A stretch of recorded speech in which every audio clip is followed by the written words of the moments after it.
Hello everyone, my name is Mehek. I hope you guys are fine and you are safe. And like always, I also hope that you guys are reading. We are back with another interesting book that I'm really excited to share with you actually. I loved the book and really enjoyed it. It's called Mademoiselle Chanel. It's by C.W. Gautner. It's on the famous Gabrielle Chanel or Coco Chanel, the person behind the iconic brand Chanel.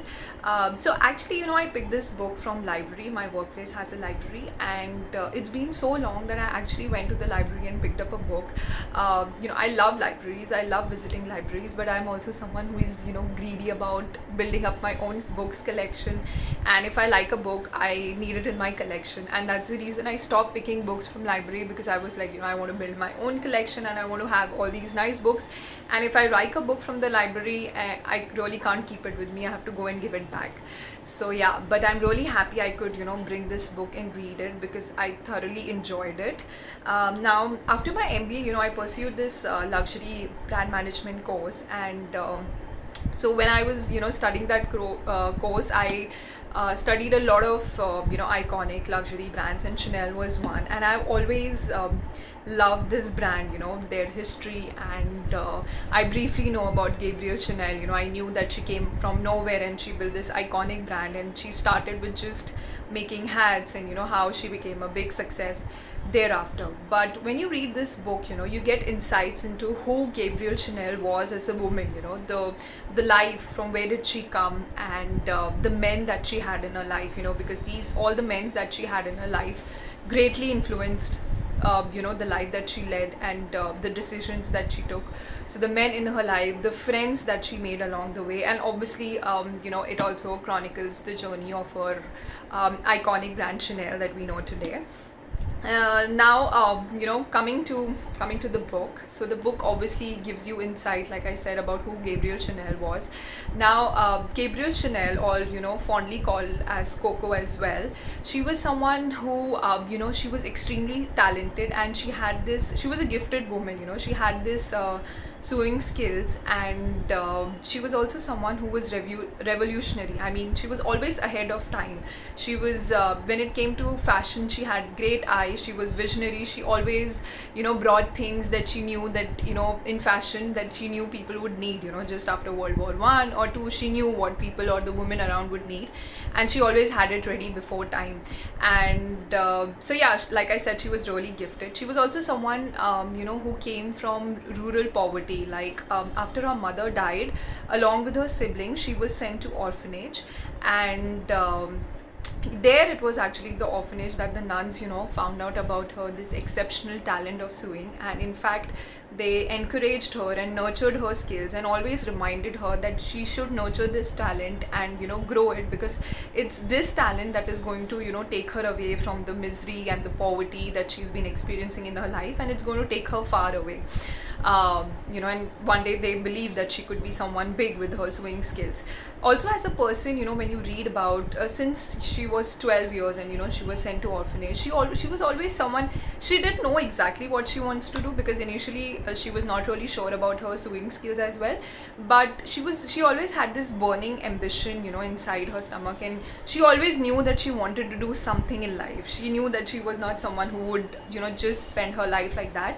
So she was always sure, and she always had this determination. She never shied away from hard work, and she had this really survival, that I'm going to survive and I'm going to give my best.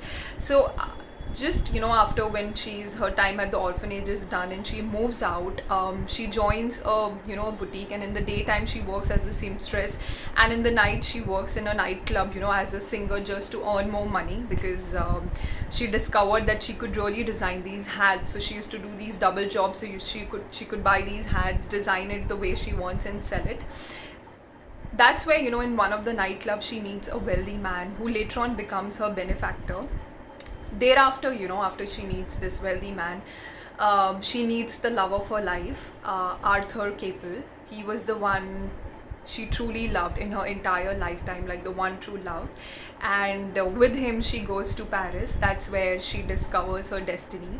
Once Coco Chanel, she comes to Paris. Paris was always her dream. She comes to Paris, she opens her first store selling hats, but soon she becomes so successful that she starts branching out into clothes, and then she moves on to accessories, jewelry, and finally the iconic Chanel number 5 perfume, which I'm sure all the girls love and have.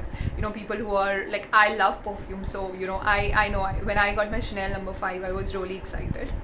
So yeah, as her fame and grew and her name spread across Europe and America, she went on opening more stores and she diversified her business, and she soon got onto the path of extreme fame and money. Like, she had it all. And on this path of when she was earning money, on this path of money and fame, she had a lot of devotees. She was this personality that wherever she went, she was always admired by everyone. So she had a lot of devotees and she had a lot of lovers. In fact, throughout in the book that you'll read, throughout her life, she slept with many people, but she never really married. She had a lot of heartbreaks also, but then again, the author says that her one true love was Arthur Capel. It is also evident from the fact, because if you see Chanel logo, it is actually two C which are connected with each other, but they are facing out. So C stands for Coco, and one C stands for Coco and another C stands for Arthur Capel. So when Arthur dies in a car accident, that's when Coco decides that that's how she's going to honor him, by including the C in her logo or emblem. So those two C's are connected, but yet they're facing outward, just to show that both of them were really connected and joined to each other, but yet it's facing outside because they were independent in their life.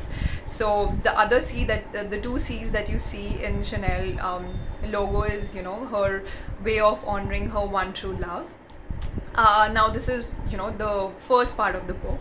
The second, the later part of the book talks about when Paris was invaded by the Nazis, so which was during the World War II, and you read about how this city greatly suffered, how the people suffered, and how some of the scenes when you read about what did the Nazis do, it's quite chilling. And during this time, Coco, Chanel gets involved with the Nazis because her nephew is arrested by the Nazis, and she's really hell bent on releasing him. She also goes on to have a Nazi soldier as a lover, and with him she gets involved in a mission which involves persuading Britain, because through her friendship with Winston Churchill, so she was friends with Winston Churchill, and she gets involved in a mission where they have to persuade Britain to settle peacefully. Now when you read about this part, the author has kind of indirectly said that the only motive of Coco Chanel to get involved with the Nazis was to free her nephew. But when I was reading about this book and this particular part online, there are a lot of debates regarding this whole controversy of Coco Chanel getting involved with Nazis, and there are a lot of different opinions. As diverse as Coco Chanel was actually really involved with Nazis, and she was a spy and she was a Nazi agent, etc.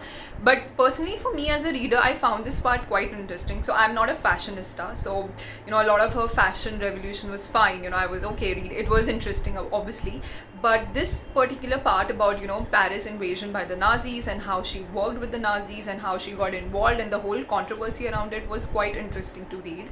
And when you read about this part, you also realize that she had this inner strength, which is evident from her behavior during the World War II and all the journey that she took, and how she was closely involved and what all operations she took, clearly shows the inner strength.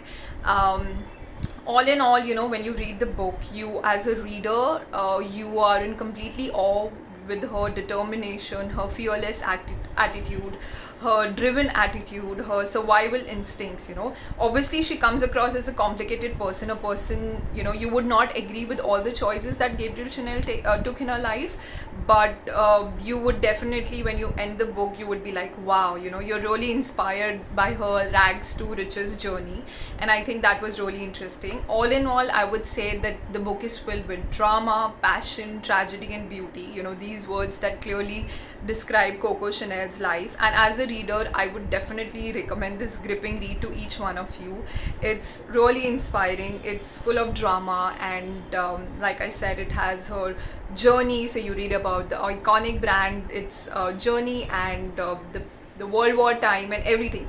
So all in all, I just love this book and I would definitely recommend to each one of you. That's all on this interesting book. I'm going to see you next week with another title. Till then, take care. Bye bye.